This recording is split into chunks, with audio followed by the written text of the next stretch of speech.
बाप हो बाप ई गर्मी जिए ना दी रे दादा। हेंग कबो गर्मी पड़त रहल बाप रे भोरही से जियल उपदर भइल बा।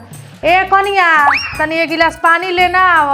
ये मौका बा इनका से घर में एसी लगवावे के, ना तो ये ना लगवाई है। जी मम्मी जी लेके आवा तनी।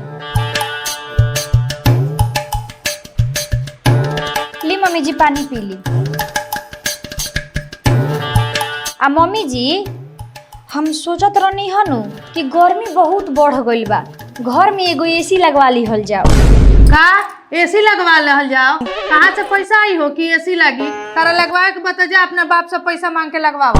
का खाली हमरे बाप के पैसा से सारा सामान आई? कुछ अपनो पैसा खर्च करी लोगिन। हमरा बाप के जितना शक्ति या सकान रहे उतना दे के बियाह क देलन। हाँ मरका दे देले बड़े, बुझाता बड़का सोना चांदी दे देले बड़े। हाँ हाँ बस रहे दी। एसी लागता, जा ढेर गर्मी लागता तो उनके से एसी लगवा लिया। हमरा लगे रुपया पैसा नहीं खे कि एसी लागी। सब केहू खातिर सब कुछ रहेला, आ जब हम कुछ किने के कह देवे नी तो सब चीज में बिला जाला। अरे का भइलू, काहे इतना हल्ला करतरू? हाँ तो हाला करी ना, मम्मी जी से कहनी हो घर में एसी लगवावे खातिर तो डांट देली हो। अरे हो गल जाए दो, पैसा हुई तो लाग जाई एसी, इतना में हल्ला करेला कौन बात बा? अरे जा जाके खा पी के काम करो जा। ना अब तो जब तक ले घर में एसी ना लगी तब तक ले ना खाएम आ ना कोनो काम धंधा करें। कोनो उपाय तो करी।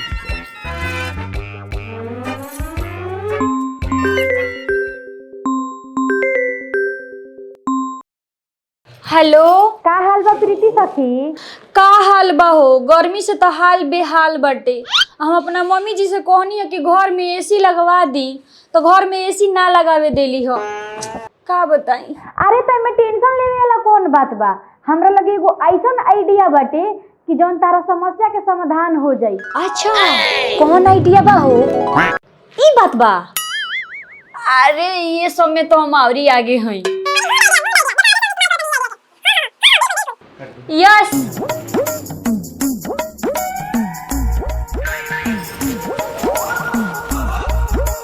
ए मम्मी जी तनी जाई ना बाजार सामान लिया दी, आ सारा सामान के लिस्ट बना देले बानी। काहे हो बबुआ नहीं खे उ सामान ना ले आदी? ए मम्मी जी आज वहाँ के कोनो काम से बाहर चल गई बनी, और वहाँ के सामान कोनो देख के नानू लेवेनी ठोक देवेलन स वहाँ के।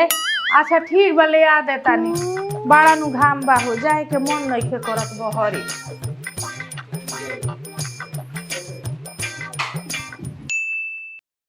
बाप रे बाप कितना गर्मी बा रे दादा। अरे दादा हो कितना गर्मी बा रे दादा, मोर गइनी गर्मी रे दादा। अरे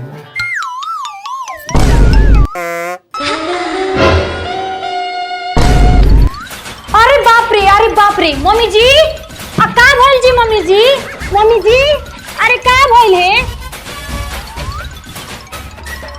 हेलो डॉक्टर साहेब तनी आई ना हमरा घरे। अरे हमर सास बेहोश हो गइल बड़ी। आ डॉक्टर साहेब सुनी आ आइम नु तो हमरा सास से जरूर कहम घर में एसी लगावे के। हाँ हाँ हाँ डॉक्टर साहब जल्दी आई ना आई। अरे के बेहोश हो गए? के बेहोश हो गए? लोग तारा इलाज के दाम सुन के बेहोश हो जाला। ये सही कैसे बेहोश हो गई? होय का लेल बनी डॉक्टर साहब? अरे होय होते कदी घर में बिजली के काम करत रहनी है, तू ये हबर दबर में लेके चले नहीं है। आ यूट्यूब पर नहीं की देखले कि आदमी के बिजली के झटका देला से होश में आ जाला। ना नहीं डॉक्टर साहब ये से झटका दे के हमरा सास के होश में मत ले आई, कोई हमर सास मर जाइए तब। अरे का कहिए डॉक्टर साहब हम यहाँ के माना कोई नहीं है कि रउआ घामा में बाजार मत जाई, तबो यहाँ के चल गईनी हम। तनी देखी ना जल्दी चेक करी ना। अच्छा कोई बात ना, देखा ही कैसे 1 मिनट में होश में आवत रही। अरे डॉक्टर साहब ये ना को तनी छोड़ी ना। अरे देखा तू कैसे होश में आवत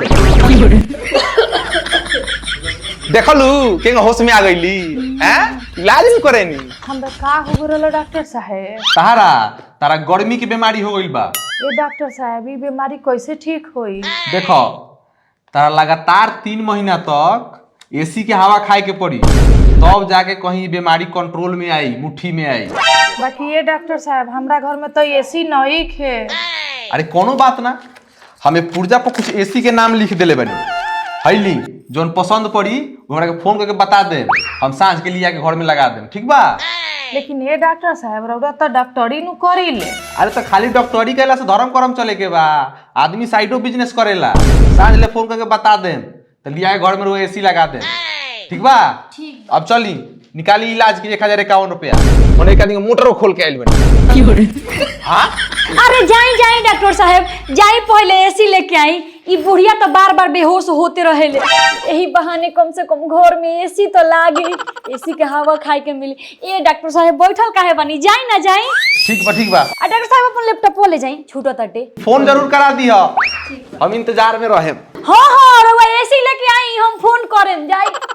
आहा अब तो एसी में रहे के मिली। अब तो हम और ही गोर हो जाए, एसी में रहो।